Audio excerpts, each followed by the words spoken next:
Dr. Martin Lloyd-Jones once wrote, "Have you realized that most of your unhappiness in life is due to the fact that you are listening to yourself instead of talking to yourself?"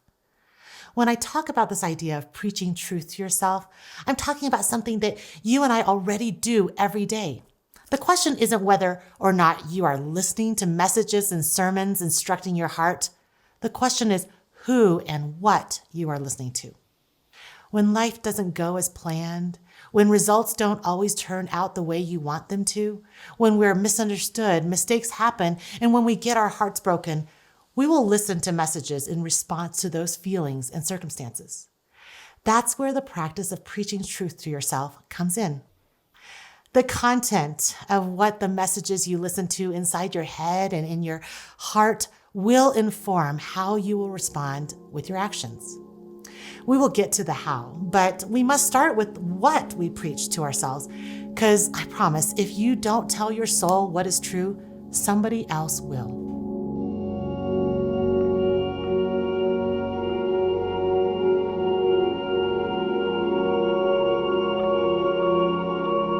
I don't know about you, but left up to myself, the kind of sermons I'd preach to myself might sound more like, do better, stop being so disorganized, or get your act together before you embarrass yourself, Ruth.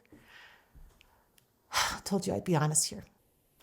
Even as believers, it's tempting for us to want quick fixes to our problems or past jobs that make us look the part.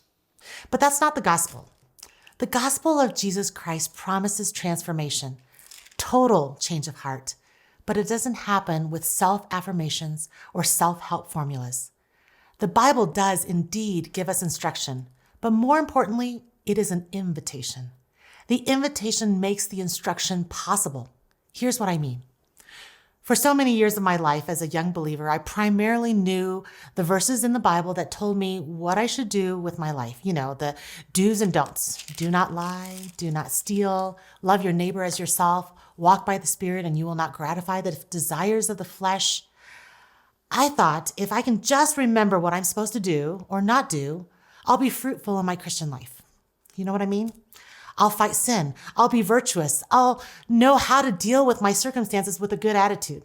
So, like many Christians, I'd write a little command on a Post-it note and stick it on a mirror where I'd see it or write it out in my journal, hoping for change in my life.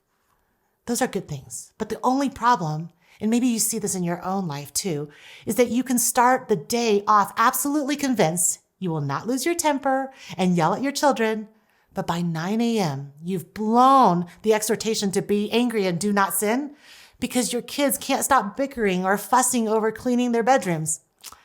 The truth is, we lack the power to follow through in our Christian life when our obedience isn't first and foremost fueled by what we believe. This is what I mean. We can't just aim for the fruit and ignore the roots. Good fruit always comes after unseen seasons where roots rest and grow.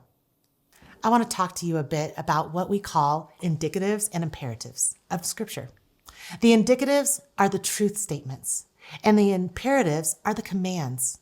You see, we gravitate towards what's called the imperatives in Scripture, the do's and don'ts, and so often skip over the indicative statements because, well, sometimes we think we know everything we need to know about God already. Or we're so familiar with the gospel story that we think it's old news. Or we're just so eager to get busy and do something. Well, God knows this about us and our natural bent towards finding our hope in doing rather than being, and saw fit to give us his instructions in the Bible by first giving us himself.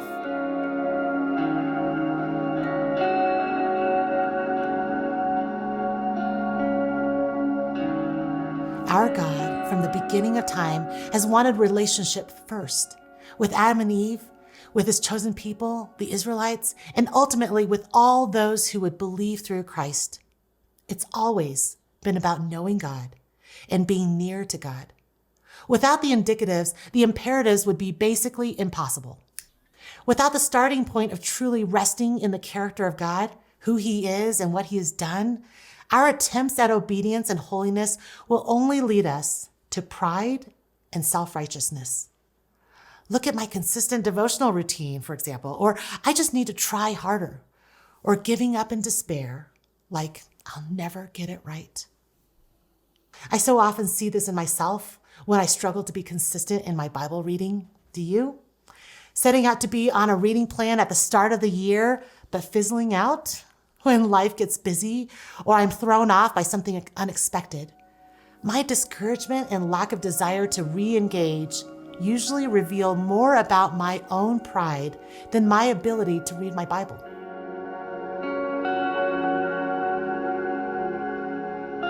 When we remember that all fruit flows from our assurance in the character of God, then even a Bible reading plan becomes an opportunity to know His heart rather than to prove my own.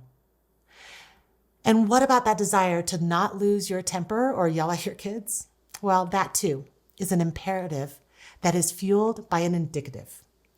What you believe about God and what He's done for you will impact where you look for satisfaction and whether you turn to anger and yelling to secure that happiness. Do you see it?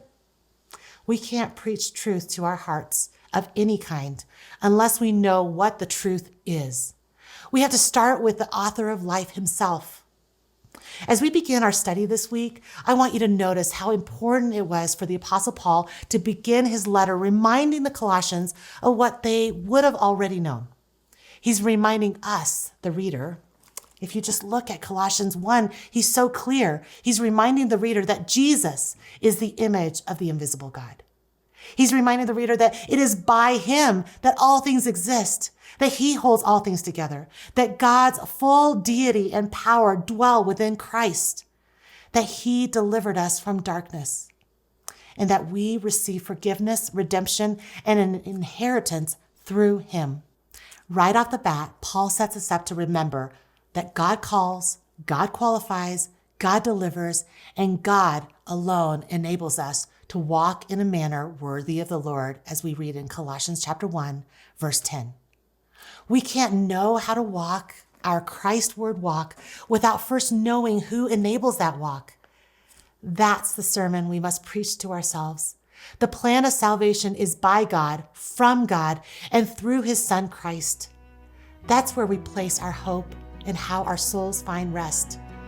We'll be looking more closely at how we can rest in God's character next week and how we must preach that truth to ourselves.